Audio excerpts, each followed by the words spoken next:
किसान भाइयों, आज हम बात करने वाले हैं बीन्स में आने वाले एक ऐसे ख़तरनाक फंगस के बारे में या एक ऐसी गंभीर समस्या के बारे में जिसकी वजह से इस समय अभी आप देख पा रहे होंगे 80% बीन्स के जो खेत हैं वो ख़राब हो चुके हैं या बेकार हो चुके हैं।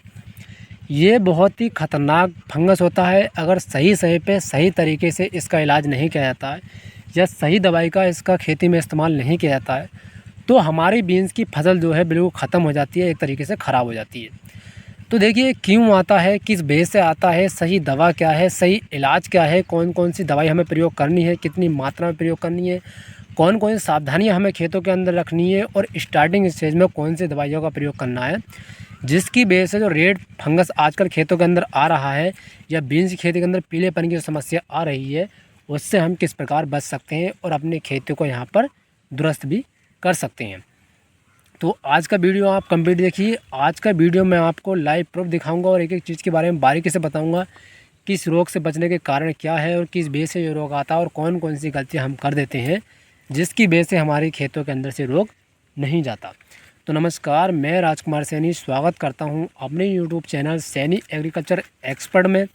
किसान भाइयों, वीडियो अगर अच्छा लगे तो वीडियो को लाइक कर देना और चैनल पे अगर नए जुड़े हैं तो चैनल को सब्सक्राइब भी यहाँ पर कर देना ताकि इस तरीके की और वीडियो भी आपके पास पहुँच सके। सबसे पहले होता क्या है, तो किसान भाई क्या करते हैं, जैसे ही बीन्स का अंकुरण होता है वो खेती के अंदर पानी जो है अधिक मात्रा में सिंचाई करते हैं। तो देखिए, अगर आपने बीन्स की खेती करी है और आप कर रहे हैं तो आपको बीन्स खेती में बहुत ही हल्का पानी चलाना है। देखिए, जितना हल्का आप पानी चलाएंगे उतना आपका पेड़ अच्छी तरीके से ग्रो होगा, साथ में पीलेपन की समस्या भी यहाँ पर नहीं आएगी। दूसरा और एक ये कारण है कि आपको बीन्स की खेती में ज़्यादा यूरिया का इस्तेमाल नहीं करना है। देखिए, अगर खेती के अंदर आप ज़्यादा यूरिया, ज़्यादा नाइट्रोजन युक्त पदार्थों का इस्तेमाल करते हैं तो उसकी वजह से होता है कि बीन्स के जो पेड़ होते हैं पीले पड़ जाते हैं, उसके अंदर फंगस आ जाती है। चलिए अब बात करते हैं इस फंगस की इलाज के बारे में और सावधानियों के बारे में। सबसे पहले देखिए, बीन्स में मैंने आपको बताया सिंचाई जो करनी है बहुत हल्की करनी है और स्टार्टिंग स्टेज में जब आपकी बीन्स 15 से 20 दिन की हो जाए तब आपको सिंपली एक स्प्रे यहाँ पर कर देना है। आपको कस्टोडिया लेनी है 1.5 ग्राम पर लीटर पानी के हिसाब से और साथ में आपको यूपीएल की साफ का इस्तेमाल करना है 2 ग्राम पर लीटर पानी के हिसाब से। साथ में आप एंटीबायोटिक कोई भी ले सकते हैं, चाहे तो आप बैलिडामाइसिन ले सकते हैं, चाहे तो आप यहाँ पर स्ट्रेप्टोसाइक्लिन ले सकते हैं या बैक्टीरियानाशक कोई सा भी आप ले सकते हैं यहाँ पर। तो इन तीनों का घोल आप बनाकर अलग अलग आपको स्प्रे खेत में कर देना है। तो स्टार्टिंग स्टेज में आप कस्टोडिया और साफ और बैक्टीरियानाशक का इस्तेमाल करते हैं तो बीज में पीलेपन की समस्या नहीं आती है और जो मैंने रेड ब्लाइट या रेड फंगस आपको दिखाई ये समस्या भी नहीं आती है। चलिए अब बात कर लेते हैं जिन किसान भाइयों खेतों में ये समस्या आ चुकी है या आ गई है तो उन्हें कौन सी दवाई का प्रयोग करना है जिससे हम इस समस्या से छुटकारा पा सकें और हमारी बीन्स की खेती यहाँ पर एक तरीके से ठीक हो जाए। तो सबसे पहले आपको क्या करना है, जैसे कि मैंने आपको बताया था कि आपको खेती के अंदर सिंचाई बहुत ही कम करनी है, यानी हल्की मात्रा में करनी है।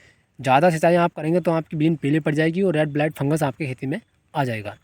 तो आपको जो यहाँ पे लेनी है, आपको लेना पल्सर फंगिसाइड जिसके अंदर केमिकल कंटेंट जो होता है वो होता है थाइफ्लोजामाइड 24% SL में।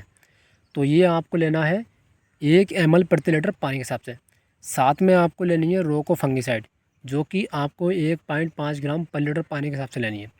दोनों को बढ़िया तरीके से आपको घोल बनाकर अलग अलग घोल बनाकर आपको स्प्रे जो करना है वो लगभग 11 से 12 बजे के बीच करना है, जिस समय आपके खेत में ओस ना हो। देखिए, अगर आपके खेत में अत्यधिक ओस होगी और आप स्प्रे कर देते हैं तो सारी दवाई जो होती है ओस के पानी के साथ मिलकर बह जाती है, नीचे चली जाती है और हमारी फसलों को कोई भी आराम यहाँ पर नहीं मिलता। तो आपको ये पल्सर फंगिसाइड लेना है वो 1 ml प्रति लीटर पानी के हिसाब से लेना है। साथ में आपको रोको फंगिसाइड जो लेनी है वो 1.5 ग्राम पर लीटर पानी के हिसाब से लेनी है। दोनों को मिलाकर आपको बढ़िया तरीके से स्प्रे कर देना है। मैं गारंटी के साथ कह सकता हूँ आपके खेत में बीन कितनी पीली पड़ गई हो, चाहे जिस तरीके से आप स्क्रीन में देख रहे हो उस तरीके से पत्ते हो गए हो, लाल पड़ गई हो, कि कोई भी समस्या हो 2 से 3 दिन के अंदर आपकी बीन पूरी सही हो जाएगी और आपका पेड़ दोबारा से बड़े तरीके से ग्रो करने लगेगा। लेकिन एक चीज़ मैंने आपको बताया था, पहले बताया था और दोबारा फिर बताता हूँ, आप बीन्स की खेती में सिंचाई जो करें बहुत ही हल्की मात्रा में